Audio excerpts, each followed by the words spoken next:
Hello, hello. My name is Matt. I'm in downtown Seoul, and today I'm going to teach you how to ride the high-speed trains in Korea all around the country. Not going to waste your time, so let's get started. South Korea has an extensive network of high and regular speed trains to choose from that go across the entire country at speeds of up to about 300 kilometers or 185 miles per hour. They are arguably the fastest and most comfortable way to get around the country, but to be frank, they aren't the easiest to use for first-timers, as it's not always as simple as just going to Seoul Station, buying a ticket at the kiosk, and hopping on the next train that goes to Busan.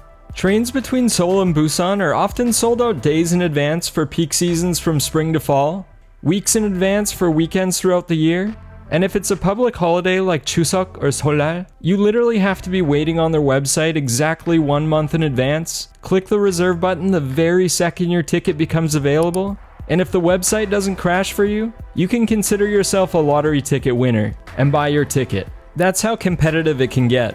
But don't worry, because in this video, I'll break down the different companies and trains you can ride, where the trains go, I'll show you how to reserve a ticket in advance or buy one on site, and lastly, give you everything you need to know how to ride the high-speed trains here. There are two main companies that operate trains in Korea. The first is Korail, that operates the KTX trains, which are the fastest and nicest, ITX trains, which are a bit slower but still pretty nice, and Mugunghwa trains, which are the cheapest and slowest option. You can see which type of train it is when reserving on the website and on the kiosks at the train stations. Then there is the SR Corporation, which operates one type of train called the SRT, which is just as fast and actually a little bit newer than the Korail trains. The prices for both companies are very competitive and similar, but the SRT trains tend to be a tiny bit cheaper than the KTX ones, costing about 52,000 won instead of 60,000 won when going from Seoul to Busan. Korail trains operate around the majority of the country, including the most popular route from Seoul Station to Busan Station. If your starting point is in Seoul, you can easily get to the majority of big cities such as Busan, Gyeongju, Daegu, Yeosu, Mokpo, Daejeon, and Gangneung. The SRT trains run by the SR Corporation are a bit more limited, not serving any of the northeast areas, but still covering the majority of the major cities in the middle of Korea and the south. A good rule of thumb is to ride the Korail trains if you're traveling to or from central or western Seoul, such as Seoul Station, Yongsan Station, Yeongdeungpo Station, or Gwangmyeong Station. If you're located in the Gangnam area in southeastern Seoul, it'd be best to ride the SRT, as it departs at the nearby Suso Station. Also, although the trains go to most major cities, it's not always best to ride them. For example, if you're going from Busan to Mokpo, there are no direct trains, so you'd first have to ride from Busan to Osong, then transfer to ride down to Mokpo. It'd be a lot easier just to ride a bus directly from Busan to Mokpo for about the same amount of time and about half the price, as inner-city buses tend to be about 30% or more cheaper than the trains when going longer distances, although they generally take a longer time. It's best to do a search on Naver Maps or Kakao Maps from where you are to where you are headed, and compare the total time as well as the total price to decide which mode of transportation to take, and avoid using Google Maps at all costs in Korea for getting directions, as it simply doesn't work here. There are three main ways to purchase tickets for the trains here: through the first-party website and apps, on-site at the stations, or there are third-party websites such as Klook, which I don't personally recommend, as you have the least amount of control in terms of selecting your seats, changing trains, and getting refunds. Let's start out with the Korail trains that you can reserve on the Korail website at korail.com or the Korail Talk App on both Android and iOS. The first thing you'll notice is they have a Korail pass for travelers to ride unlimited trains during a certain amount of days. You can choose between 2 and 5 days within 10 days to ride unlimited times. This is only worth it if you're planning on exploring multiple cities around the country in a short period of time. If you're just planning a simple journey going from Seoul to Busan and back, it's cheaper to just buy individual tickets.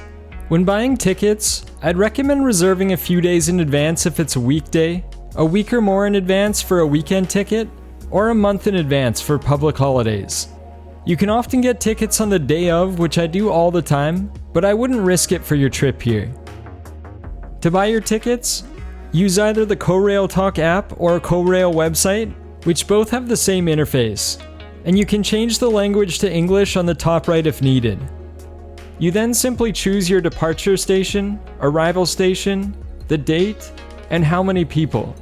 Children 6 to 12 ride for about 50% off, and children under 6 ride for free with an accompanying adult. You can then press search, and here you'll get all the train times for that day, as well as what type of train they are, such as KTX, ITX, or Mugunghwa. You can select economy class, which are the regular seats, or first class, which are about 1.5 times the price, and are generally quieter cabins that include more space with extra legroom and reclining room, free bottled water and snacks, and more space to store large suitcases at the end of the train cars. So it might be worth it if you have a lot of bags. After making your selection, you can see the train timetable that shows what stations it'll stop at, the train fare, and the seat selection to choose which seats you want. This includes the direction the train is going, as about half the seats are facing backwards as well. If you use a wheelchair, you need to select first class, and you can see the wheelchair seats are in car number 2. There aren't many of them, so booking farther in advance would be preferred. When you're all ready, you can click reservation, fill in your email, and create a numeric password that you'll need to remember to get your tickets, change them, or refund them, which can all be done from the main menu by selecting My Ticket. It's important to know that you can cancel for refunds for the following penalties. But back to purchasing. After entering your email and numeric password, you can pay for your tickets with either an international or domestic card, and then you're good to go. You'll receive a QR code ticket on the app or through your email that you can use as your actual ticket, so you don't need to print out a ticket at the stations once you have it. I'll explain how to ride the trains later in the video. If you want to buy a ticket directly at the station, which I only recommend doing if it's on a slower weekday, you can use the ticket counters or the kiosks beside them, which include the exact same steps as the website and app I just showed, and you can still use international cards. Instead of receiving a QR code on your device, you'll receive a regular paper ticket. For the SRT trains from SR Corporation, you can also use the website at etk.srt.kr or the SRT app, also available for Android and iOS. Both of them can be displayed in English, and the steps are the exact same as when booking a Korail train, including the option to use international cards. The biggest difference is that it seems like they sell out a lot faster, probably because of the cheaper fares.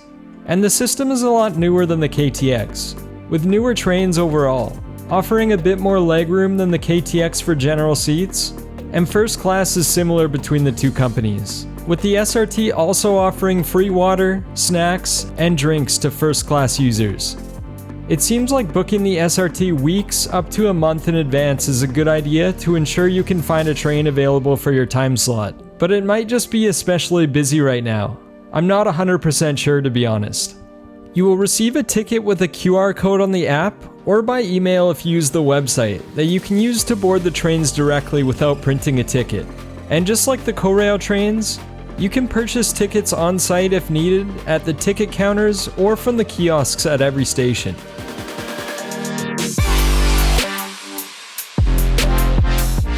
Now let's talk about how to ride the trains and what to expect, which, just so you know, is the same for both Korail and SRT trains. But I'm gonna go through step by step as if you're arriving by subway at Seoul Station and transferring to ride the KTX.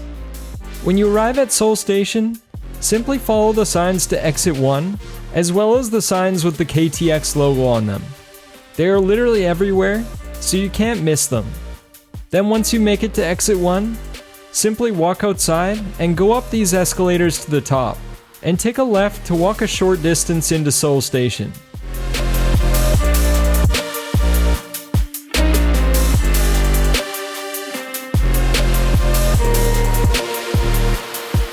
Heading straight into the station, you'll see the ticket counters directly in front of you, with kiosks on the right-hand side. There is also a Korail Travel Center to the left of the ticket counters if you need further assistance with your journey. Just for reference, you can also find tons of different restaurants, convenience stores, cafes, and pharmacies if you want to pick something up before your journey. I'm gonna buy a ticket to Suwon from the kiosks, a city about an hour south of Seoul, as it's close enough for me to film this video without going all the way to the other end of the country. The next train is the Mugunghwa, or slowest and cheapest train that'll take 35 minutes. I can see it'll arrive at Suwon at 1:39 p.m. and I chose seat 67, the window seat on car number 1. You can see your tour guide for today is cheaping out to make this video today at a total cost of 2,700 won, or a bit less than $2 USD. That's quite reasonable for a 35-minute trip on a train. I was given the option to pay with an international card, but I forgot mine, so I used my domestic card, which is on my phone, to pay. And the ticket popped out. On the ticket, you can see the most important information, such as the train time, train number, final destination of the train, car number, and seat number. But the track number isn't listed. This part could be confusing for people, but if you follow the signs to the tracks, you can find a massive display listing all the trains that are departing soon, and the track number gets listed about 15 minutes before departure. You can see my train number 1309 heading for Busan at 1:04 p.m. will be on platform 9. And just so you know, most stations don't have these massive flashy displays and normally look like this, which you can also see in other areas of Seoul Station.